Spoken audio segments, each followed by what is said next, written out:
Hey guys, welcome back to HRG TV, and today we're going to install a 1.5-inch HRG Offroad lift kit on a 2023 Mazda CX-50. Now this is the select trim, which is the lower trim level, but all CX-50s are the same with regard to the suspension and drivetrain, so this kit will actually fit all CX-50 models, including the Meridian Edition. Now the customer did go ahead and install bigger tires in anticipation of this lift, and you're looking at a 245/65/17 for the no cut, no rub tire size for these. Stick around to the end of the video and I'll go over a few more sizes for the other trim levels.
Looks almost factory, doesn't it? That looks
Okay, that pretty much wraps it up, and if you're wondering how long it typically takes to do the installation on one of these, given the proper tools, it's about a 2.5 hour job. So if you're a shop, you can estimate about 3 hours worth of labor to do the installation.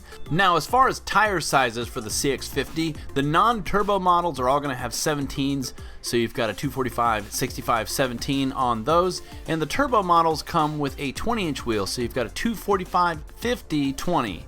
And of course, the Meridian Edition comes with unique 18-inch wheels. It'll have a 245, 60, 18. And if you have any other questions, obviously you can give us a call, 844-HRG-LIFT, or just visit our website, www.hrgoffroad.com. I really appreciate you watching to the end, and I will see you in the next video.